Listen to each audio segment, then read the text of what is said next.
വികസന സംവാദത്തിനുള്ള പ്രതിപക്ഷ നേതാവ് വി.ഡി. സതീശന്റെ വെല്ലുവിളി ഏറ്റെടുത്ത് മുഖ്യമന്ത്രി പിണറായി വിജയൻ. ഇപ്പോഴെങ്കിലും സംവാദത്തിന് തയ്യാറായതിൽ സന്തോഷമുണ്ടെന്ന് പിണറായി പ്രതികരിച്ചു. സംവാദത്തിന് സംബന്ധിച്ച സ്ഥിതിക്ക് സ്ഥലവും സമയവും മുഖ്യമന്ത്രിക്ക് തീരുമാനിക്കാമെന്നും പറയുന്ന സ്ഥലത്ത് പറയുന്ന സമയത്തെത്തുമെന്ന് വി.ഡി. സതീശനും മറുപടി നൽകി.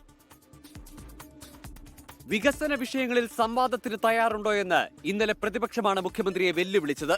വെല്ലുവിളി ഏറ്റെടുത്ത മുഖ്യമന്ത്രി സാമൂഹിക മാധ്യമ പേജിലൂടെയാണ് നിലപാട് അറിയിച്ചത്. വാർത്താ സമ്മേളനത്തിലും സംവാദത്തിനുള്ള സന്നദ്ധത ആവർത്തിച്ച മുഖ്യമന്ത്രി സംവാദത്തിന്റെ യഥാർത്ഥ വേദിയായ നിയമസഭയിൽ അതിന് തയ്യാറാകാതിരുന്ന പ്രതിപക്ഷ നിലപാടിനെ വിമർശിക്കുകയും ചെയ്തു. ഏറ്റവും വലിയ സംവാദത്തിന്റെ സ്ഥലം അസംബ്ലിയാണ്. തെരഞ്ഞെടുപ്പിന്റെ തൊട്ടു മുൻപുള്ള അസംബ്ലി എന്ന് പറഞ്ഞാൽ ഈ ഭരണപക്ഷത്തെ അങ്ങനെ എരിവരി കൊള്ളിക്കുമല്ലോ പ്രതിപക്ഷം. ഏത് പ്രതിപക്ഷമായാലും എന്താ ചെയ്ത് പലതും ചെയ്തു.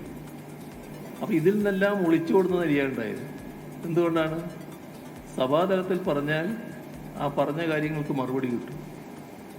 ആ മറുപടി താങ്ങാൻ അവർക്ക് കഴിയില്ല. സംവാദത്തിന് തയ്യാറെന്നറിയിച്ചതിനാൽ സ്ഥലവും സമയവും മുഖ്യമന്ത്രിക്ക് തീരുമാനിക്കാമെന്നാണ് പ്രതിപക്ഷ നേതാവിന്റെ മറുപടി. പറയുന്ന സ്ഥലത്ത് പറയുന്ന സമയത്ത് തന്നെ എത്തുമെന്നും സതീശൻ പ്രതികരിച്ചു. അദ്ദേഹം പറയുന്ന സമയത്തും അദ്ദേഹം പറയുന്ന സ്ഥലത്തും ഞാൻ ആ സംവാദത്തിൽ ചെല്ലാൻ തയ്യാറാണ്. അദ്ദേഹം അത് പൂർണ്ണമായ അർത്ഥത്തിലാണോ പറഞ്ഞതെന്ന് എനിക്കറിയില്ല. ഞാൻ എപ്പോ വേണമെങ്കിലും തയ്യാറാണ്.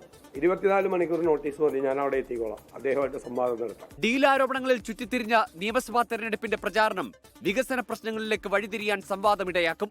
സംവാദത്തിന് ഇടത് വലത് മുന്നണികൾ സമ്മതം പ്രകടിപ്പിച്ച സാഹചര്യത്തിൽ അതെന്ന് നടക്കുമെന്നാണ് ഇനി അറിയാനുള്ളത്. 24 തിരുവനന്തപുരം.